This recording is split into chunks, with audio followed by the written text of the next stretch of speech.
ధన్యవాదాలు speaker sir. ముందు కేటీఆర్ గారు చెప్పారు, నేను మళ్ళీ చెప్తున్నాను.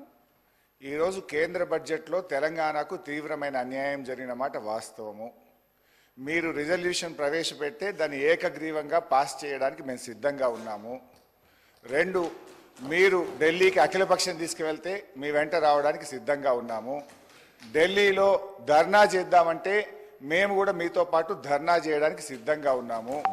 ఈ రాష్ట్ర ప్రయోజనాల విషయంలో ఎట్టి పరిస్థితుల్లో రాజకీయాలకు అతీతంగా ఏ పోరాటానికైనా బీఆర్ఎస్ పార్టీ సిద్ధంగా ఉన్నది, ఉంటది అని స్పష్టంగా తెలియజేస్తా ఉన్నాను.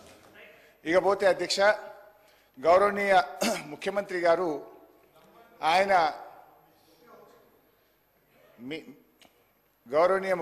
గారు ఆ మధ్య మాట్లాడుతూ రుణమాఫీ గురించి హరీష్ రావు దీక్ష చేయాలన్నాడు, నిరుద్యోగుల గురించి కేటీఆర్ దీక్ష చేయాలన్నాడు. మరి అన్నీ మేమే చేస్తే నువ్వేం చేస్తావు?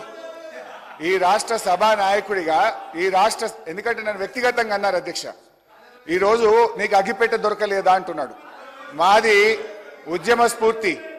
మీలాగా ఆ రోజు రాజీనామా చేయమంటే తెలుగుదేశం పార్టీ తరఫున ఎమ్మెల్యేగా ఉండి రాజీనామా చేయకుండా పారిపోయినటువంటి చరిత్ర మీది. తెలంగాణ ఉద్యమకారుల మీద తుపాకీ పట్టుకుపోయిన రైఫిల్ రెడ్డిగా పేరు తెచ్చుకున్నది మీరు. సోనియా గాంధీ గారిని దయ్యమని నాడన్నావు, దేవత అన్న చరిత్ర నీది. రాహుల్ గాంధీ గారిని ఆనాడు పప్పు అన్నావు, ఈనాడు పిఎం క్యాండిడేట్ అంటున్నావు. నేనేమంటున్నా సార్, దయచేసి నేను చెప్పేది ఒకటే, సీఎం గారు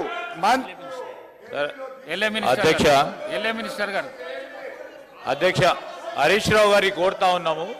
ఇది చాలా ప్రాముఖ్యత గల ఒక స్టేట్మెంట్కి సంబంధించి అందరి అభిప్రాయాలు తీసుకొని ముఖ్యమంత్రి గారు తీర్మానం చేయాలని మనం అందరం అనుకున్న తరుణంలో మళ్ళా రాజకీయాలకి తావిచ్చే కార్యక్రమం మీరు సమాధానం చెప్పిండ్రు సార్. నేను మిమ్మల్ని కోరుతా ఉన్నా అధ్యక్ష, మరి సిపిఐ సంబంధించిన పెద్దలు ఇంకా మాట్లాడేది ఉంది, ఇంకొకరిద్దరు గౌరవ సభ్యులు మాట్లాడేది ఉంది కనుక దాని తదుపరి గౌరవ ముఖ్యమంత్రి గారు కూడా తీర్మానాన్ని ప్రవేశపెడతారు కనుక సమయభావం కూడా ఆలోచన చేసి అందరూ సభ్యులు కూడా సహకరించమని కోరుతా ఉన్నాను.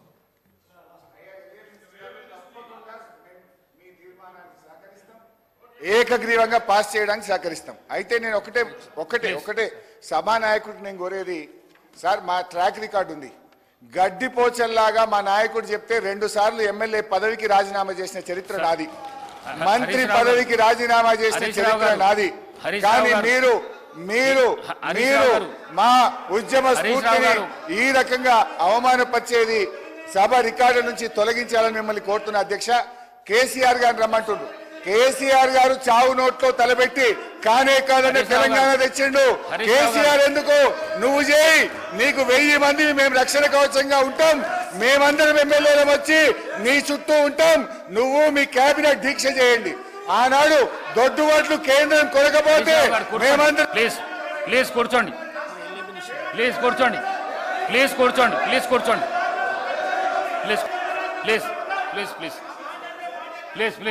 ప్లీజ్